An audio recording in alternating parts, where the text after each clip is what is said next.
There is a question that almost no one thinks to ask. Not because it is a difficult question, not because the answer is hidden somewhere complicated or locked behind years of study, but because the world has spent so long telling women that men are simple, that they want what they want, that they feel what they feel, and that intimacy is mostly a physical transaction, that this question has been quietly buried under decades of assumptions. The question is this: when he is with you, completely with you, in the most intimate space two people can share, what is he actually feeling? Not physically, not mechanically, but emotionally, internally, in that place beneath the surface where even he might not have the language to describe what is happening. Most women have never asked that question, and honestly, most men have never been asked it either. Think about that for a moment. We live in a world saturated with advice about intimacy. Magazines, podcasts, social media, late-night conversations with friends. There is no shortage of opinions about what to do, how to look, what techniques to try. But almost none of that conversation ever turns toward the emotional interior of a man during sex. Almost none of it asks what he is silently hoping to hear, what he is quietly longing for, what would make him feel not just physically satisfied but genuinely, deeply seen. That silence, that gap in the conversation, is exactly what this video is about. Because here is what is true, even if it has never been said to you directly. Men feel things during intimacy that they almost never talk about. They carry hopes into those moments that they would never know how to voice. And there are specific things, not tricks, not techniques, not performances, but specific, genuine, human things that a woman can say that will change the entire experience for him. Not just in the moment, but in ways that ripple outward into everything. You are about to find out what those things are. And if you have ever sensed that there was something more available in your intimate connection, some deeper level of closeness that you could feel the outline of but never quite reach, then stay with this. Because what you are about to hear might be the thing you did not know you were looking for.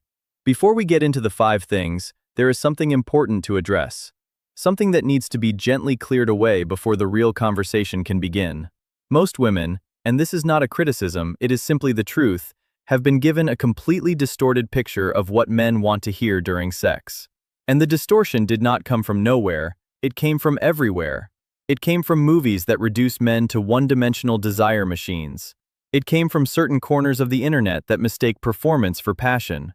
It came from well-meaning friends who passed along advice that was never really grounded in anything real. And it came from a broader cultural story that has always insisted men are simple, straightforward, and mostly interested in the physical.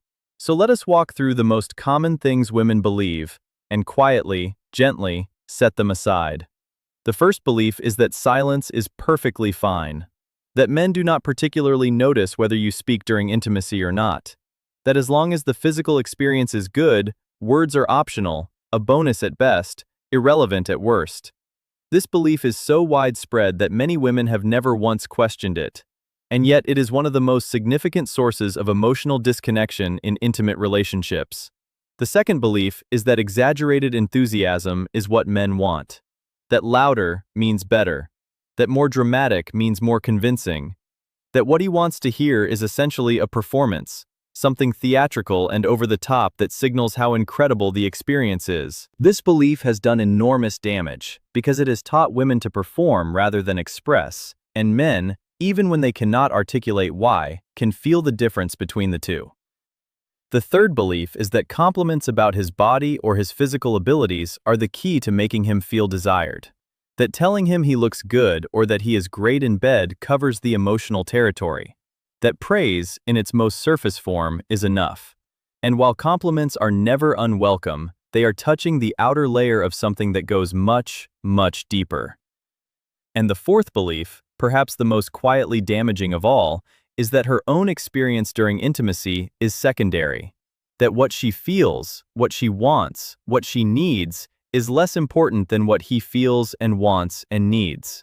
That good intimacy means being accommodating, agreeable, and pleasingly uncomplicated. This belief has robbed countless women of their authentic voice during sex, and in doing so, has robbed their partners of something they did not even know they were missing.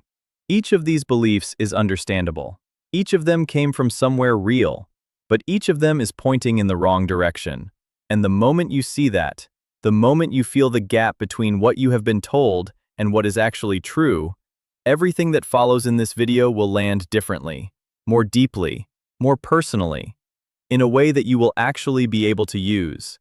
Here is what is going to happen over the next several minutes. You are going to receive 5 revelations, not tips, not tricks, not a list of phrases to memorize and recite like lines from a script. These are genuine psychological insights, things rooted in how men actually experience intimacy on an emotional level, things that most people never think to explore, and things that, once you understand them, will change the way you show up in your most intimate moments in a way that feels entirely natural to who you already are. The first revelation will probably surprise you. The second will make you think about your partner differently. By the third, you will start to feel something shift, a quiet sense of understanding clicking into place. The fourth is the one that most women say feels like a liberation. And the fifth one is the one that tends to stay with people long after the video ends. But before we get there, we are going to spend a little time understanding the emotional landscape of men during intimacy. Because without that foundation, the 5 revelations would just be floating information. With that foundation, they become something you can actually feel the truth of, something you can carry with you. This video is not going to ask you to be someone you are not. It is not going to suggest that you perform or pretend or manufacture something artificial. Everything you are about to hear is an invitation to be more fully yourself, more present, more authentic, more genuinely connected in the moments that matter most. So if you are ready, and something tells me you are, because you are still here, let us begin with the thing that almost nobody talks about, the emotional interior of a man during sex, and why understanding it changes everything. Here is something that rarely gets said out loud, even in spaces specifically designed for relationship conversations. Men are afraid during sex. Not always, not in every moment. But underneath the confidence, underneath the physical focus, underneath the cultural performance of masculine certainty, there is a very real, very human fear running quietly through the experience for most men. The fear of not being enough, the fear of being found lacking, the fear that she is somewhere else in her mind while her body is here, the fear that what he is giving is not quite what she needs, and that she will never tell him so, and that he will never know. This is not weakness, this is humanity. And it is one of the most important things to understand before anything else in this video. Men are conditioned from very early in their lives to present strength, competence, and certainty. They are taught, not always in words but in 1,000 subtle cultural messages, that vulnerability is a liability, that needing reassurance is something to be ashamed of, that the right response to fear is to act as though the fear does not exist. And so they carry these fears quietly, privately, often without even fully acknowledging them to themselves. And then they bring those fears into the bedroom. The result is that intimacy, for many men, is a deeply layered experience. On the surface, there is physical desire and pleasure, but beneath that surface, there is something far more complex, a hunger for genuine connection, a need to feel truly desired rather than simply accommodated, a longing to know that she is fully present and fully with him, and not just going through the motions of closeness. When a man feels truly desired, not in a performed way, but in a real, specific, personal way, something remarkable happens. The fear quiets. The walls come down. He becomes capable of a level of presence and emotional availability that, outside of these moments, he might rarely access. He becomes not just a body in a physical experience, but a person in a genuine human connection. This is the emotional interior that most conversations about male desire completely miss. And it is the key to understanding why the 5 things you are about to hear are so powerful. They are not powerful because they are clever. They are powerful because they speak directly to this hidden emotional landscape, the part of him that is hoping, quietly and without words, that she sees him, really sees him. Not just his body, not just his performance, but him. Think about the men in your life. Think about the one you are most intimate with, or have been most intimate with. Think about the moments when he seemed most fully present, most open, most tender, most genuinely connected. Chances are, something in the environment of that moment made him feel safe enough to let that version of himself be present. Something made the fear quiet down enough for the real connection to come through. What you are about to learn is how to create that environment deliberately. Not through manipulation, Not through performance, but through the simple, profound power of your authentic voice. There is a reason that the right words at the right moment can completely transform an experience. And it is not just poetic, it is neurological. When we hear something that resonates deeply, something that feels true and personal and directed specifically at us, the brain responds in a way that physical sensation alone cannot replicate. Certain words and phrases activate emotional processing centers that are completely separate from the pathways triggered by touch. They create meaning, they create memory, they create the kind of experience that a person carries with them long after the moment has passed. For men specifically, verbal communication during intimacy does something that is rarely discussed but profoundly significant. It answers the questions he is not asking out loud. It fills in the silence where his fears live. It tells him, in real time, in the most direct possible way, that what is happening between the two of you is not just physical, that it matters, that he matters, that she is here, and she is choosing to be here, and she is genuinely affected by what they are sharing together. The brain, when it receives this kind of confirmation, does not just feel good, it recalibrates the entire experience. Suddenly, the physical and the emotional are no longer two separate tracks running parallel to each other. They merge, they become one thing, and that merged experience, that integration of body and emotion and meaning, is what people are describing when they talk about intimacy that feels genuinely different. Intimacy that feels like more than the sum of its parts. This is why the 5 revelations in this video are not about learning a script. They are about understanding what words are actually doing beneath the surface, what they are communicating to the parts of him that do not have language, but that are listening more carefully than anything else. There is also something important to understand about the timing and tone of words during intimacy. It is not just what is said, it is how it is said and when. A single sentence spoken in a moment of genuine feeling carries more weight than 100 sentences spoken out of obligation or performance. The brain, his brain, is extraordinarily sensitive to authenticity. He may not be able to explain why something feels real versus why something feels performed, but he will feel the difference. Every time.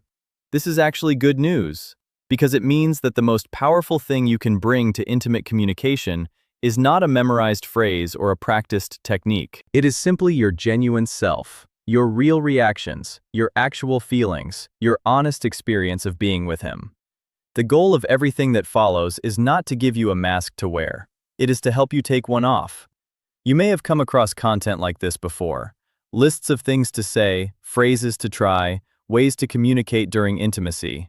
And you may have found that some of it felt useful in a surface-level way, while somehow missing the deeper thing you were actually looking for. The reason for that gap is simple. Most advice about intimate communication is written from the outside in. It starts with behavior, what to say, how to say it, and assumes that if the behavior is right, the connection will follow. But genuine intimate connection does not work that way. It works from the inside out. It starts with understanding. Real, psychologically grounded understanding of what is actually happening emotionally for your partner, and allows the right words to emerge naturally from that understanding. That is what makes the 5 things you are about to hear different. Each of them is rooted in something real about male psychology. Each of them addresses a specific emotional need that most men carry into intimacy without ever voicing. And each of them, when expressed authentically, does not feel like a technique. It feels like a natural extension of genuine connection, because that is exactly what it is. These 5 things will also probably surprise you. Not because they are exotic or complicated, but because they are the opposite of what culture has conditioned you to think men want. They are quieter than you might expect, more vulnerable, more emotionally layered. They are not about performance or seduction in the theatrical sense. They are about presence, authenticity, and the kind of honest communication that most people are too guarded or too uninformed to offer.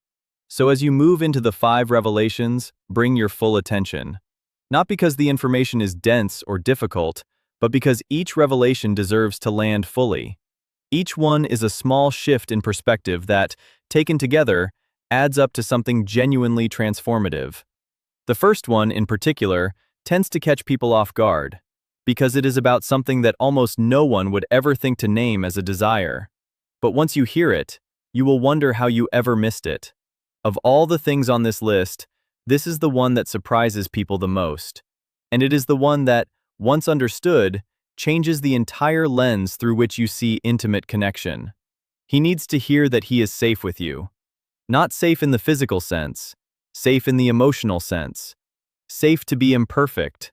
Safe to be present without performing. Safe to be a human being rather than a role. Safe to want things and feel things and need things without those needs being met with judgment or distance or the quiet withdrawal of warmth.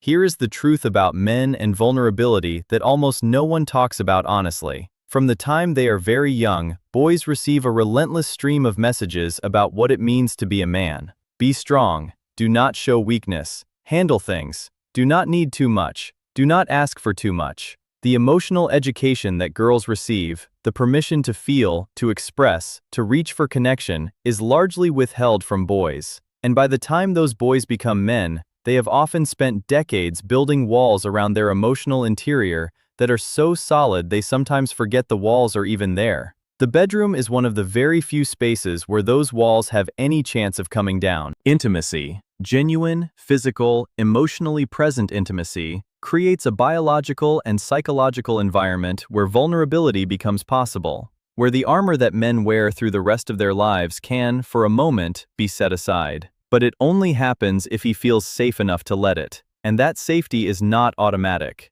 It is not assumed. It is created by the emotional environment, by the quality of her presence, and yes, by the things she says. Because words are one of the most direct ways to communicate safety to another person. They tell him, in real time, that this space, this moment, this connection, is one where he does not have to perform, where he can simply be. So what does this actually look like in practice? It does not require a speech or a declaration. It does not need to be elaborate or poetic. The language of safety is often very simple. It sounds like genuine warmth. It sounds like words that communicate acceptance, not of a performance, but of him. Phrases that are grounded and present and specifically about him, not about what he is doing, but about who he is in this moment with you. It sounds like telling him, in whatever words feel natural to you, that you are glad it is him, that there is nowhere else you would rather be, that in this moment, with him, you feel completely at ease, not just physically, but in every way. These are not lines to recite. They are expressions of something real that, when you genuinely feel them, deserve to be spoken rather than kept silent. The impact of this kind of communication goes beyond what most people would expect. When a man hears, truly hears, that he is safe with you, something shifts in him that is almost physical in its effect. The tension that he carries without knowing he is carrying it begins to release. The performance pressure that sits quietly beneath his confidence starts to dissolve. And in its place comes something that is far more powerful than any physical technique could ever create. Genuine presence. Genuine openness. Genuine connection. He stops being a man trying to do the right thing and becomes a person who is simply, fully here. That shift is the foundation of everything else on this list. Because safety is not just one of the 5 things, it is the ground that all the others grow from. Without it, the other 4 revelations have less room to land. With it, everything becomes possible. And here's the beautiful part.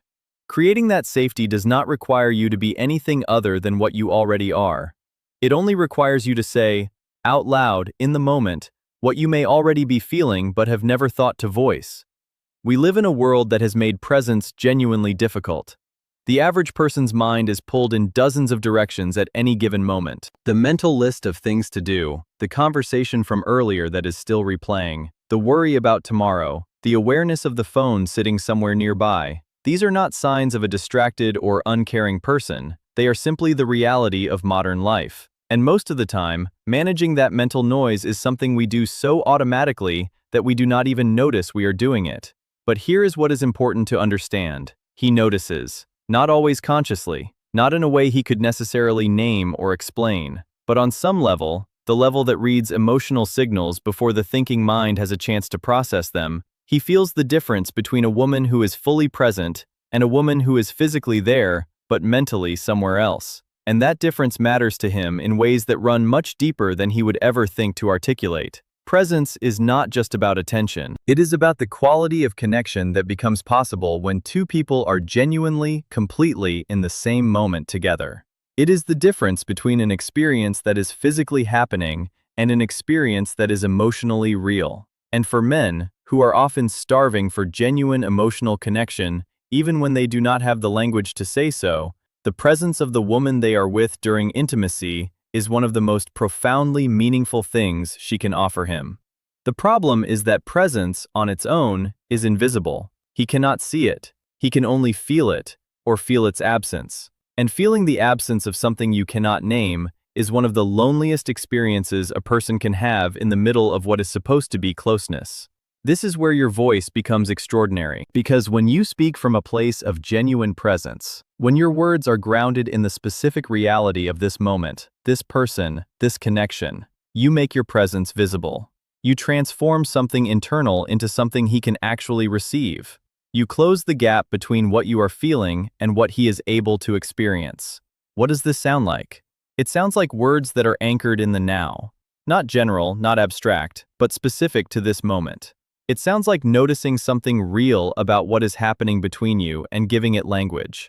It sounds like letting him hear, in whatever way feels natural, that your mind is not somewhere else, that the to-do list has gone quiet, that the worries have stepped back, that right now, in this moment, there is only this. These words do not need to be eloquent. In fact, the simpler they are, the more powerful they tend to be. Because simplicity carries authenticity. Simplicity says, I am not performing this. I am actually here. There is also something important to understand about what happens to a man when he feels your full presence. It does something to his own capacity for presence. It creates a kind of resonance, an emotional mirroring, where his ability to be fully in the moment expands in response to hers. Presence, in this sense, is contagious. When you are genuinely here, it becomes easier for him to be genuinely here too. And when two people are genuinely present together in intimacy, not performing, not distracted, but actually here, the experience becomes something categorically different from what most people settle for. It becomes real. And real, truly real, fully present, genuinely connected, is what he has been hoping for, perhaps without ever finding the words to say so. The beautiful irony of this revelation is that it asks nothing of you that is not already available. You do not need to learn anything new. You do not need to develop a skill you do not have. You simply need to arrive, fully, completely, without reservation, and then let him hear that you are there. This is the revelation that tends to create the most immediate shift in understanding. The one where something clicks into place in a way that feels almost obvious in retrospect, even though almost no one has ever said it quite this directly. He does not just want to know that you find him attractive. He does not just want to hear that the experience is good. What he craves, on a level that is deeply tied to his sense of identity and worth, is to know that he specifically, distinctly, uniquely does something to you that no one else does. There is a profound psychological difference between these two things, and understanding that difference is the key to this entire revelation. General praise, the kind that could apply to anyone, touches the surface of a man's ego. It feels good in the way that a polite compliment feels good, but it does not penetrate. It does not reach the part of him that is actually asking the question beneath the question that his ego is too proud to voice, but that his heart is always, quietly, asking, am I irreplaceable to you? Do I do something to you that belongs specifically to us? Specific, personal recognition, the kind that could only be said to him, about him, in reference to the particular way he makes you feel, does something entirely different. It bypasses the ego's outer defenses and reaches the emotional core. It answers the question he never asked, and in doing so, it creates a depth of connection that generic praise could never approach. Think about the difference between someone telling you that you are talented and someone telling you that the specific way you do a particular thing, the way you phrase an idea, the way you approach a problem, the particular quality of your attention, is something they have never encountered in anyone else. The first compliment is pleasant. The second one stays with you. The second one makes you feel genuinely seen. That is the experience you can create for him. And here is what makes this particularly powerful. You do not have to manufacture it. You do not have to invent something that is not true. Because if you pay attention, real attention, the kind that comes with genuine presence, you will find that there is something specific about the way he is with you. Something about the way he touches you, or the way he looks at you, or the particular quality of his attention that is distinct to him. Something that is genuinely his, and genuinely yours, and genuinely not something you could say about just anyone. Finding that thing and giving it language is one of the most intimate acts of communication possible. It says, I see you. Not just a body, not just a role, you, specifically, particularly, irreplaceably, you. The effect of this on a man's psychology is difficult to overstate, because most men move through life in a quiet, unspoken fear that they are interchangeable, that their value is primarily functional, what they provide, what they accomplish, how they perform. The idea that they are uniquely, personally irreplaceable to someone they love is not something that gets communicated to men very often. And when it is communicated, particularly during intimacy, when all the usual defenses are lowered, it lands somewhere very deep. It creates a sense of being truly known. And being truly known, for a man who has spent his life performing competence and strength, is one of the most profound and disarming experiences possible.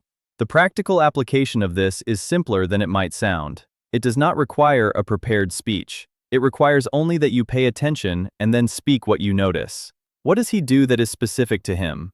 What about the way he is with you is particular and personal? What do you feel when he does that thing, that specific thing, that you would not feel otherwise? Say it, out loud, in the moment, in whatever words come naturally. You will feel the shift in him, not because you did something clever, but because you saw him, really saw him, and you let him know it. This revelation is the one that most women say feels like a liberation, and it is also the one that challenges the deepest, most quietly held belief about what it means to be a good partner during intimacy. Here it is, plainly. He needs to hear you claim your own pleasure, not perform it, not exaggerate it, not manufacture it for his benefit, but genuinely, authentically, unapologetically claim it, as something real, as something that matters, as something you are fully entitled to experience and express. This might seem counterintuitive, because the cultural story about being a good partner, particularly for women, has always leaned heavily toward selflessness, toward accommodation, toward making sure he is satisfied, making sure he feels good, making sure the experience is what he needs it to be. And while care and attentiveness are genuinely beautiful qualities in a partner, they become a problem when they come at the cost of her own authentic presence in the experience. Here is what most women do not know. When a woman suppresses her own pleasure, when she focuses entirely on his experience at the expense of her own, when she quiets herself or makes herself small or holds back her genuine reactions, she is not giving him a gift. She is actually taking something away from him. Because what men want, what they genuinely, deeply, profoundly want during intimacy, is to know that they are affecting her, that what is happening between them is doing something real to her, that she is not just present and accommodating, but genuinely, viscerally moved by the experience of being with him. Her pleasure is not a side effect of the experience. For him, it is the point. This is the revelation that reframes everything. Her pleasure is not something she has to earn or justify or minimize out of politeness. It is the very thing that makes the experience meaningful for him. When she is fully in her own experience, when she is allowing herself to feel what she feels, want what she wants, and express what is actually happening for her, she is giving him the most direct possible confirmation that what he is doing matters, that he is reaching her, that he is not just going through motions with a partner who is politely cooperating, but genuinely connecting with a woman who is genuinely affected. The psychological mechanism here is important to understand. Men derive an enormous amount of their intimate satisfaction from what is sometimes called responsive desire. The experience of watching their partner respond to them. Not a performed response, a real one. When a man sees, or hears, that she is genuinely lost in the experience, that she has stopped managing herself and simply allowed herself to feel, something in him is deeply, powerfully satisfied, in a way that his own physical pleasure alone could never achieve. This means that every time you have held back your genuine reactions out of self-consciousness, or kept quiet because you worried about seeming too much, or minimized your own experience because you were focused on his, you were actually withholding the thing he wanted most. Claiming your pleasure out loud is an act of profound generosity. It is the most direct language of genuine connection available to you. It does not need to be dramatic or performative. It simply needs to be real. It needs to be the honest expression of what is actually happening in your body and your heart in that moment. This also means speaking your desires, saying what you want, what you need, what feels extraordinary, and what you want more of, not as demands or instructions, but as genuine expressions of your authentic experience. Because when you tell him what you want, when you let him hear the specific things that are working, the things that are reaching you, the things you want to feel more of, you are not just communicating preference. You are communicating that you trust him enough to be real with him, that you are present enough to know what you feel, that you value the experience enough to be fully in it, and that, all of that, is what he has been hoping to hear. There is a version of you in intimacy that is fully present, fully expressive, fully claiming the experience that belongs to you. That version of you is not selfish. She is not too much. She is not performing or demanding or difficult. She is the most generous thing you can offer him, because she is real. And real is the only thing that truly satisfies. We have arrived at the fifth revelation, and in some ways, everything that came before, the safety, the presence, the specific recognition, the authentic pleasure, has been leading here.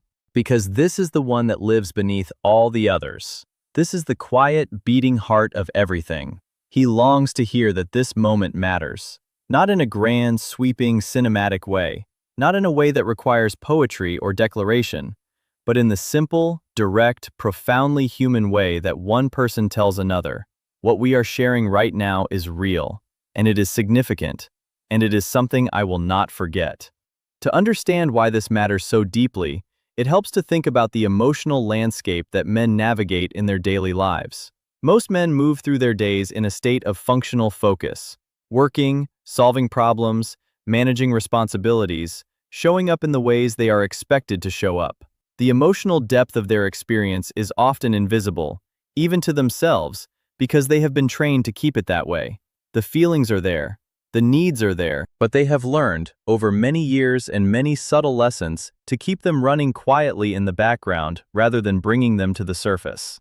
Intimacy is one of the rare spaces where that changes, where the background becomes the foreground, where the feelings that have been running quietly beneath everything else have a chance to rise up and be felt.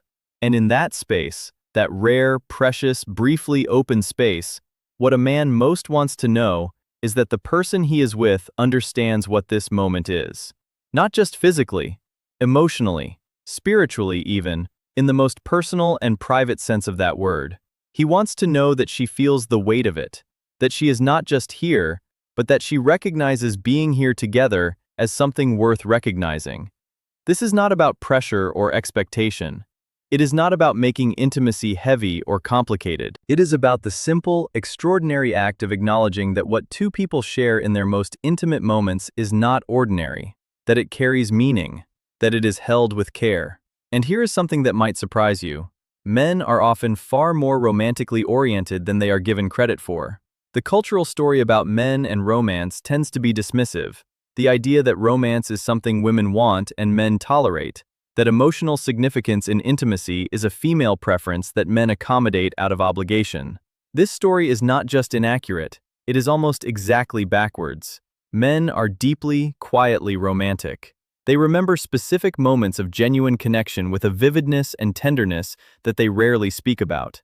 They carry certain experiences, moments when they felt truly seen, truly desired, truly connected, for years, sometimes for a lifetime. The intimacy that meant the most to them was almost never the most physically spectacular. It was the most emotionally real. What made it real was meaning. And meaning, in the context of intimacy, is something that is created, at least in part, through the words that are spoken. When you tell him, in whatever way feels true to you, that this moment is not just happening but mattering, something in him receives it at a level that is very difficult to describe. It is not just emotional satisfaction, though it is certainly that. It is something closer to completion. The experience moves from being a physical event to being a memory that will carry emotional weight. A moment that will live in him not just as a sensation but as a feeling. The feeling of having been genuinely, completely, meaningfully with someone. This is what the fifth revelation asks of you. Not a speech, not a declaration, simply the willingness to let him hear, in your own words, that what you are sharing together is something you value, that he is not just a body in a physical experience, that this is not just something that is happening, but something that is real and significant and yours. It can be as simple as telling him that you want to remember this, that you are grateful for this, that being with him in this way means something to you that goes beyond the moment, that in a world full of noise and distraction and surface-level connection, this, what you have together, is something you hold carefully.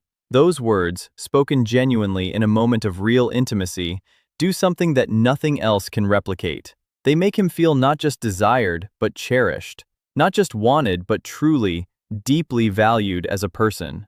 And that, more than anything else on this list, more than any technique or approach or communication strategy, is what men are quietly, desperately, beautifully longing to hear. That they matter, that this matters, that you know it. Everything you have just received, the 5 revelations, the understanding of male emotional psychology, the recognition of what words can do in moments of genuine intimacy, none of it stays in the bedroom. It was never meant to, because the truth about intimate communication is that it is not really separate from the rest of a relationship. It is a concentrated, heightened expression of the same emotional dynamics that run through every part of a partnership. The safety, the presence, the specific recognition, the authentic expression, the acknowledgement of meaning, these are not qualities that belong only to physical intimacy. They are the qualities that make any human connection genuinely deep. What happens when a couple begins to communicate with this kind of authenticity during their most intimate moments is that something shifts in the broader emotional climate of the relationship.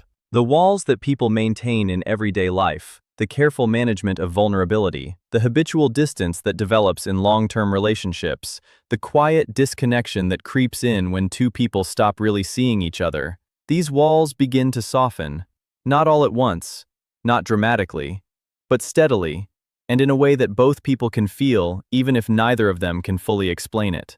He becomes more open with you outside the bedroom because he has experienced what it feels like to be safe with you inside it. He becomes more emotionally available in ordinary moments because he has felt what genuine presence feels like, and he wants more of it. He becomes more tender, more attentive, more invested in the daily fabric of your connection because the intimate space between you has become a place of genuine meaning rather than just physical release. This is the ripple effect of intimate communication, and it is one of the most quietly powerful forces available in any relationship. The emotional closeness that most women are longing for, the sense of being truly known, truly seen, truly partnered with someone who is fully present in the relationship, does not usually arrive through direct conversation about feelings or needs. It arrives through the accumulation of moments where genuine connection was possible and both people chose to be real within it. Intimacy is one of the most powerful of those moments, and the words spoken within it carry further than most people ever imagine. There is a version of your partner that you may have glimpsed in rare moments, tender, open, fully present, emotionally available in a way that felt almost startling because it was so different from how he usually moves through the world. A version of him that seemed more himself somehow, more real. That version of him is not a different person. It is the same person in a state of genuine emotional safety and connection. And the pathway to that state, the most reliable, most direct pathway available, runs through the quality of the intimate connection you share. When a man consistently experiences the kind of communication described in the 5 revelations, when he feels safe, when he feels your full presence, when he hears that he has a specific and irreplaceable effect on you, when he witnesses your authentic pleasure, when he knows that the moments you share together carry real meaning, something changes in how he relates to you across all the dimensions of your relationship. He becomes more protective, not in a controlling way, but in the quiet, attentive way of someone who genuinely values what he has and wants to take care of it. He becomes more affectionate in the small, daily moments, the kind of affection that is not about physical desire, but about genuine warmth and connection. He becomes more emotionally present in conversations, more willing to go deeper than the surface, more capable of the kind of vulnerability that most women are longing for and most men have been taught to withhold. He also becomes more devoted, not in a dependent or possessive sense, but in the sense of a person who has found something genuinely rare and recognizes it as such. When a man feels truly known and truly valued in his intimate relationship, his investment in that relationship deepens in ways that are both visible and invisible. He thinks about you differently, he prioritizes differently, he shows up differently. All of this, every bit of this transformation, begins with the quality of communication in your most intimate moments. It begins with safety and presence and authentic expression and the willingness to say, out loud, the things that most people keep silent. It begins with your voice, and it grows from there into something that touches every corner of the life you share together. You came into this video with a question, perhaps one you did not even know you were carrying. A quiet sense that there was something more available in your intimate connection. A feeling that the depth you were capable of, and the depth your partner was capable of, had not quite been fully reached. You now have something you did not have before. Not a set of techniques, not a script, but a genuine understanding of the emotional interior of the person you are intimate with, and a clear, grounded sense of how your voice, your authentic presence, your real and unguarded expression can meet him there. The 5 revelations are not 5 separate things to remember and apply one at a time. They are 5 facets of a single, unified truth. That truth is this: men need to be reached. Not physically, they know how to navigate the physical. Emotionally, at the level where their real self lives, beneath the performance and the competence and the carefully maintained strength. And the instrument that reaches that level more effectively than anything else is not a touch or a look or a gesture. It is a voice. Your voice, speaking truth, safety, presence, specific recognition, authentic pleasure, meaningful acknowledgement. These 5 things, woven together in the natural fabric of your genuine expression, create something that most people spend their entire intimate lives searching for without ever quite finding. They create the experience of being truly known by someone who truly chooses you. That is not a small thing. That is, in many ways, the entire thing. And the most remarkable part of everything you have just received is this: you already have everything you need to offer it. You do not need to become someone different. You do not need to learn a performance or practice a technique. You simply need to allow what is already true within you to become audible. To let the things you feel in those intimate moments have a voice, rather than remaining silent in the space where they could be transforming everything.